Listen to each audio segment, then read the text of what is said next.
Today we're going to do a Q&A session. I'm excited to fill out a couple questions because I know that podcasting is still a bit fuzzy for some folks. You might already be podcasting, but you still want to figure out how can I make this thing work for me? And that's what we're going to get into today. So I'm so excited to get into these questions because it allows me to really share my own experience, but also help you guys individually in your own podcasting journey. So without further ado, let's go ahead and get into it. Now, before we get started, if you are a podcaster and you want to reduce the time and energy that it takes for you to produce a really quality show and make a little money on the back end, you have to click the link below so you can get the 4-step roadmap to actually getting high quality guests on your podcast. There are several videos on my channel talking about how podcast guests can be strategic in you actually monetizing your podcast. But not only that, it really allows you to add value to your guests. So again, click that link below if you want to learn how to get high value guests, because that's going to take your podcasting journey to the next level. All right, let's get into these questions. This might be unorthodox. So I never researched in the beginning. I never looked into it. As a matter of fact, it was more easy for me to get people who were interested in being on the podcast than for me to actually go research people. So in the beginning, I did no research whatsoever. It was a matter of, oh, you want to be on the podcast? This is what the podcast is about. And come on, we're going to have a regular conversation. Now things are a little bit different. The reason that is, it's because I'm being more intentional about the podcast. When I was just like meeting people and inviting them to the podcast, you'll see on the episodes that some of the content is good. And then some of the content is good, but it doesn't necessarily fit the purpose of the podcast. I might have met someone who was a cool person, but they were still working their 9 to 5, which goes against the whole purpose of the Work and Play podcast, where I talk about people who left corporate America, they're entrepreneurs, blase. What I would say is the minimum requirement to research your guest would be to understand what their platform is about. And then the second thing, if you're not going to go onto their platform, listen to their podcast, and see what they've been doing on other people's platforms, then you need to have a discovery call. That discovery call is going to allow you to uncover some things that you can talk about on the podcast. And so outside of you doing your homework on who they are, what's their body of work and things like that, having a quick skim of who they are, especially if you don't know them, and then having the discovery call is going to cover everything. Now, unless we're talking about Michelle Obama or Barack Obama and we have to like give them predetermined questions before they come on here, you can be a bit flexible. Leave a little bit of room to be discovered on the podcast so that you don't feel like this is some rigid conversation. You can actually allow the connection to bloom and have a conversation on the podcast. The amount of time that you spend preparing for a podcast and the time that you dedicate to what specific topics you want to research depends on the podcast. If you are trying to get to know your guests from a personal lens and they already have a professional platform, then you don't have to spend so much time on the books that they've written and the content, the education content that's on their platform. Instead, you might want to get to know them or write down a couple questions that you have about them as a person so that you can get to it first in your discovery call and then in the actual podcast. If there's one thing about me, most of the podcasting experience, I actually enjoy the guesting process. The location, I already had it figured out. Figuring out how I wanted to organize the guests who said they wanted to be on the podcast. So finding guests wasn't even an issue. The part that really gave me the most anxiety was coming into conversations where I had to talk about money. I got into podcasting already with the understanding that there are so many revenue streams that's available. But when I got people on the podcast, I was having a hard time figuring out how do I still become my authentic self and tap into what I know exists, which is that affiliate income, some of the sponsorship data. I even had one time a person who ended up being a guest on the podcast. I was actually asking him, if he wanted to sponsor the podcast. And I was telling him the different sponsorship packages that were available. Well, as I'm nervously expressing the packages that we have and how he can actually pay me, and I had just set up my Stripe, so that's the way he was going to pay me. He told me, listen, You're gonna make a lot of money one day, but right now you got a lot to figure out. You got a lot to like smooth out. So monetization conversations made me so nervous. And so that's why I built it into my preparation process. Instead of me like fly by asking people like on the podcast while we're having a conversation if they want to create like an affiliate code, which I've seen done plenty of times, I'd rather have that conversation ahead of time at the discovery call so that we already know what the partnership agreement is. If there's one thing that was challenging for me and now is much easier, it was asking for the money. When it comes to YouTube being worth your time, I don't see why you would have a podcast and not do both platforms. First of all, it's super easy to just do both. Because if you started as an audio podcaster, then all you have to do really is set up a camera and record yourself for YouTube. Now, that's the bare minimum. Obviously, when it comes to watching a YouTube video, you want to be more visually appealing. I get it. If you want to monetize your podcast, or if this podcast is to help you get clients, or if there's a particular reason why you want this podcast to reach other people, then both platforms allow you to get the most reach possible. Now, aside from that, if you just want the audio experience and you just want people to stumble upon your podcast, continue doing your audio only podcast because that's what you enjoy and that's what you love. But me, I found podcasting through YouTube. I'm a visual learner. So you won't catch me just listening to audio experience without me trying to figure out what does this person look like or what are they actually talking about. Silences, even before now, silent pauses used to make me curious, like what are they doing? Are they crying? Are they looking at each other? Are they laughing? So me personally, I like the visual experience. The biggest reason why I'm an advocate of YouTube is because that's where I monetize first. So on these audio platforms, you have to have so many downloads in order to get monetized on Anchor and other platforms like that.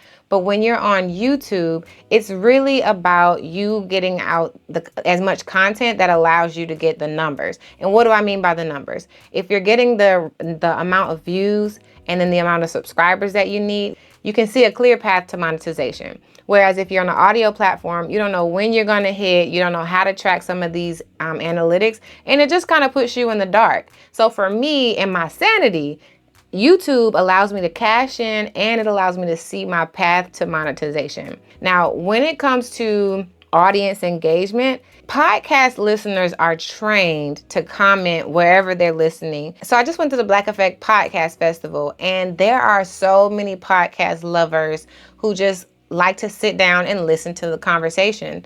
So I would say about 70% of the people who I met at this festival, they literally were just there to sit down and listen to the different podcasts as they came on stage. To me, I was never that type of person. Again, I got into podcasting as a business owner. So even the listening behavior of someone who just soaks up a whole bunch of content, but they don't necessarily take a lot of action, it's foreign to me. So I'm specifically talking to a specific type of podcast creator who wants that back and forth conversation. And that happens on your social media, actually, not even your YouTube or your audio platform. Now, oftentimes you can engage with your audience on social media, whether it's in a DM or in your comments. And then the secondary place where I end up having conversations with people is in the comments on YouTube.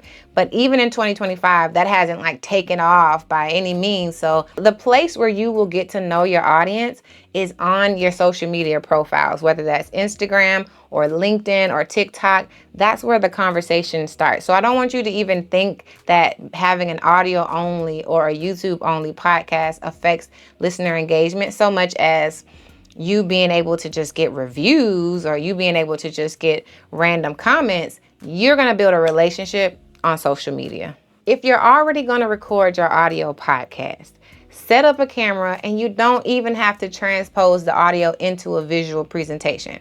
However, depending on your creativity level, here's a couple different ideas that you can go for. Perhaps you want to just record an audio only podcast, but then you are an artist or you like to do visual graphics. Maybe you just want to do the audio presentation and then create like a cartoon illustration on YouTube that aligns with the conversation. I think people on YouTube would absolutely love to just watch that type of content and absorb your conversation. So for me, that's an idea that you might want to take if you don't want your face to be on YouTube. Another idea that I have seen with Trevor Noah in the What Now podcast is kind of a hybrid. So part of the podcast is like audio waves and a little bit of graphics in the background, and the conversation is just audio. Meanwhile, it'll switch to the conversation with the guest sometimes where it's a video presentation, and then it'll go back to audio, which I think is so creative. Not only that, it'll also bring up B-roll of the guest wherever they are out in the world, and that makes the visual presentation so much better. Now, I have one more idea. If you are someone who is a coach or you are a professional and you want to be out in the field, you can actually record your podcast on set, whatever it is that you do. I'm working with the client right now who's a tennis coach, and he is going to be recording his podcast on the tennis court. Now, you might be thinking, how is that going to interrupt my audio experience? But there is a tool that you can use called Adobe Podcast. It will enhance your audio. So all you have to do is record the episode wherever you are, no matter what the noise or background sounds like. Use Adobe Podcast to clean up your audio, and then you can promote a really clean audio experience for your audio only people. But meanwhile, you have a really, really dope visual and audio presentation for YouTube. So if those don't help you, I don't know what else will. You can make it as easy or as hard as you like. My main takeaway is just don't overthink it. So when I started my podcast, and I wouldn't necessarily recommend this depending on the type of podcast you have, but the way that I started podcasting was by asking the people closest to me. So before I opened up to the public, I told my closest circle that I was going to start a podcast.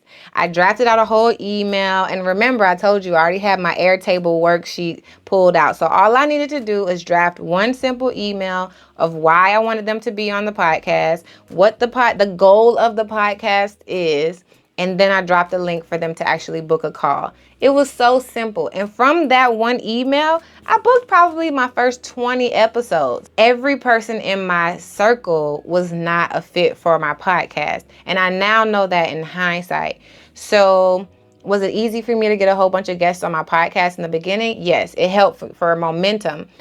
But if it had been a little bit more strategic, then I could have gotten maybe even the same amount of interviews, but that were more dialed in to the purpose of the podcast. So I absolutely would suggest that point if you want to go that route. But the next cool way that I started to invite people was actually plugging people on my social media. Social media works about the same way today as it did back then. And by that, what I mean is, I posted a one black square post on my feed that says, tag someone who would be a perfect guest for this type of podcast. Now, again, if I were to do this all over again, I would specify my criteria, because what I ended up doing was I got maybe another 50 podcast guest suggestions. And when I say podcast guest suggestions, there were probably about 35 serious suggestions in there, because the people who were tagged actually replied back and said that they were actually interested. So for me, it didn't require me to go out and ask them would they like to be on the podcast. Someone in my community tagged you. That allowed a guest or the potential guest to confirm that they were actually interested. So I knew they were a hot lead. I ended up having about 20 podcasts in advance of recording. Again, I've learned so many things from this experience. So if there's one thing that you'll just take away, be scrappy, be creative, start with the people around you. But most importantly, you have to be intentional. Don't start inviting any random person on your show if you have a specific goal that you want to achieve. Write a list of people who you know would fit that criteria. And that way, when you talk about your podcast, people are going to send people who fit the bill, not just any old person who wants exposure. My podcast was in person. Even though I had the discovery call already set up, some of the things that I would find were necessary, were telling them where the parking information is, and then also just getting their license plate and things like that beforehand, so that when they arrive, it's not eating into my interview time, because I'm needing to go to the concierge, get a license plate, get them to fill out the information, and then drive to an actual parking space. So being mindful that by telling my guests ahead of time that there's a parking situation, that this is how you find the actual studio, and then this is when the podcast episode will actually release, it reduced a lot of stress And then also a lot of like back and forth on the back end. So preparing the guests now in a clear, thought out process looks like, one, identifying who you want to have on the podcast and what your podcast is about. Two, having them come onto a discovery call so you can talk about how they align to your podcast and having a clear conversation about how you're going to handle monetization. Three, sending clear emails. It can be a sequence of emails leading up to the interview, or it can be one clear email about what to expect on the day of.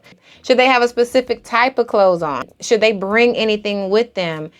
All of these things should be thought through beforehand. And then as you go through more and more guest experiences, you can always tweak the process to make it fit a little bit better. Now, to make my guests very comfortable on the podcast, I got this tip from a mentor of mine. So when I brought people onto the podcast initially, it was just you coming into the room. The room was really comfortable.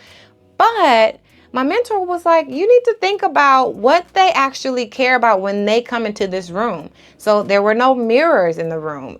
Did they look presentable? A lot of times people would ask to go to the restroom before we hit record. So to reduce that step, I brought in a mirror, a long mirror, as well as a vanity mirror to allow people to see what they look like before we hit record.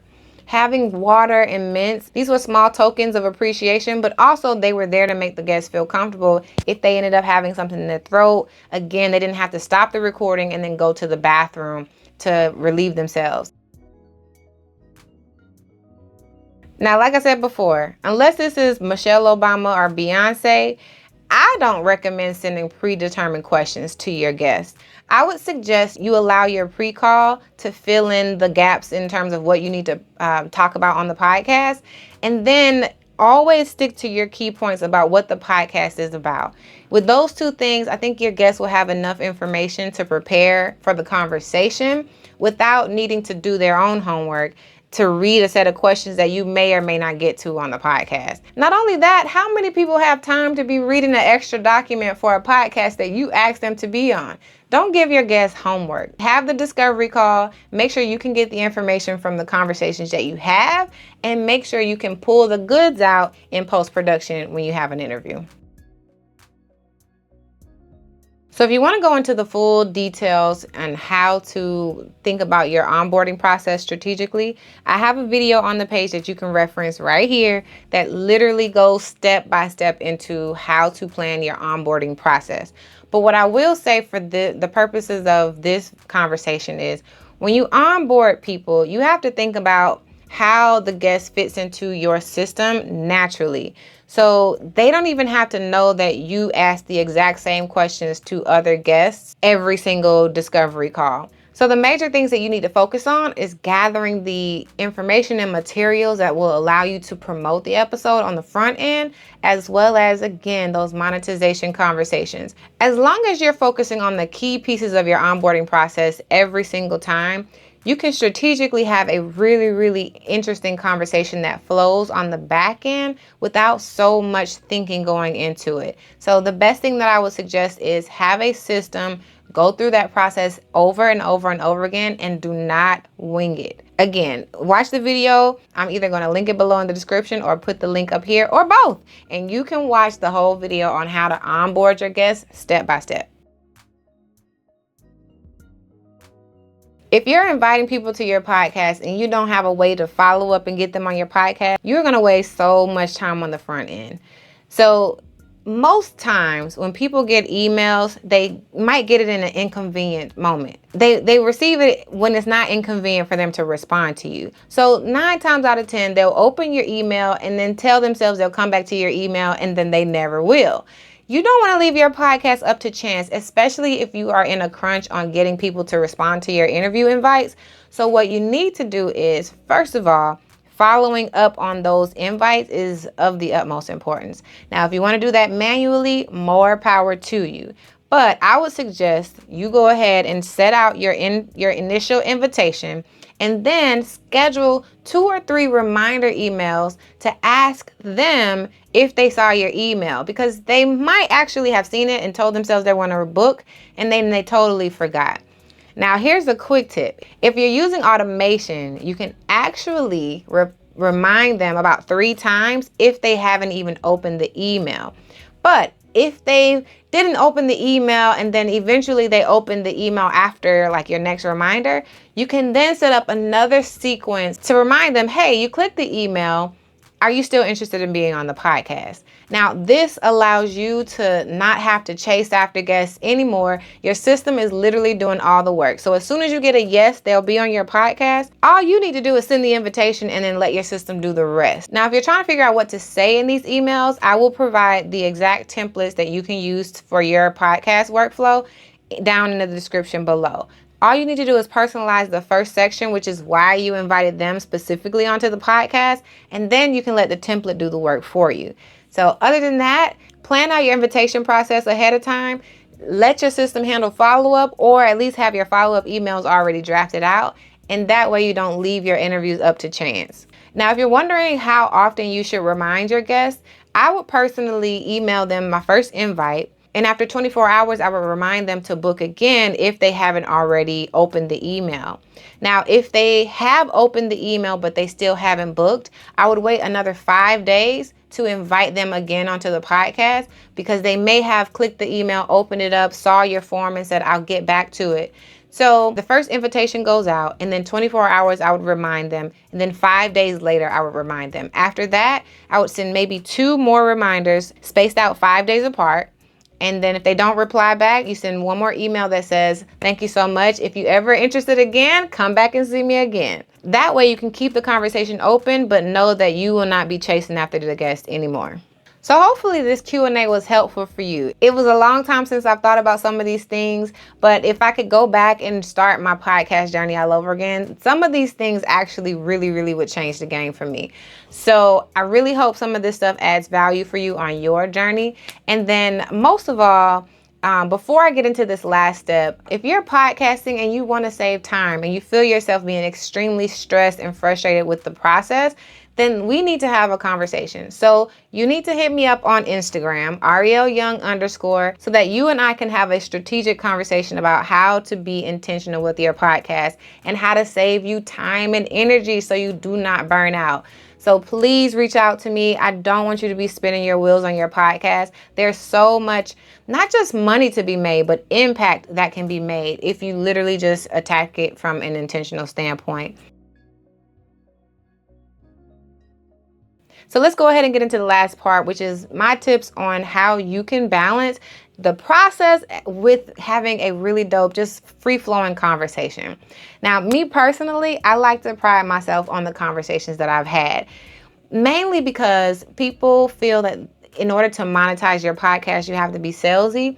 But when you do the right amount of preparation mixed with your curiosity to get to know the guest, it naturally creates an experience that your audience will buy into, whether that's your merch, whether that's your guest product or service. It just makes it natural. If there's one thing that I would say helped me do that, it was asking certain questions ahead of time and getting that information out. But the tip is, even in the discovery calls, if my guest were to say something that I'm interested about, I wouldn't ask more about that. Remember, these calls are 15 to 20 minutes long. I would write down a question that I'm curious about. So on the podcast, I can say, you said X, Y, and Z before, but what does this mean to you? Or how did that affect you? So not only am I leaving curiosity for myself to actually be interested on the podcast, but I'm also getting deeper into the relationship with the guests so that they even feel like it's a natural process and that they're not just repeating themselves. Another thing, I don't know if you're anything like me, but I have a twinge of ADHD if I'm not like legally diagnosed my doggone self. So having files and folders and stuff like that all over the place is going to be a headache for you as much as it would be for me. So I like to keep a clear process. Every file that I name has something to do with the original file, which is either the guest name and the day that I recorded it, or the topic, and then all of the mini files that come out of it are attached to that one title. So having a filing system that really like helps me communicate properly to the guest is what kept me in alignment post-production, not just on the conversation, but post-production. The last step that I'll offer to make the conversation flow, even if you feel like you've already asked all the things that you needed to ask, is to insert parts of yourself into the conversation. So how does their story relate to something that you think, feel, or have experienced? You don't have to go on a whole monologue on the podcast, but what you can do is ask another question based on your experience. Now that you couldn't have prepared for because you haven't been focusing on yourself this whole time. So when you're on the podcast, it's okay to let yourself be comfortable enough to share your experience without taking over the whole conversation. Those 3 things are just simple things that I use to really help my conversation flow, even though I approach podcasting from a very systematic way. So if there's anything that you can take from me, it will be to do a little bit more preparation on the front end to save yourself headache and stress on the back end, whether it's saving yourself time, saving yourself energy, or making yourself money. So again, if you want to connect, go ahead and find me on Instagram. It's @RielYoung_. Let me know what your podcast is about and what your intention is for your guests. Not just your guests, but your listeners, and what listening experience you want to create. Until next time, I'll see y'all in the next video. Peace.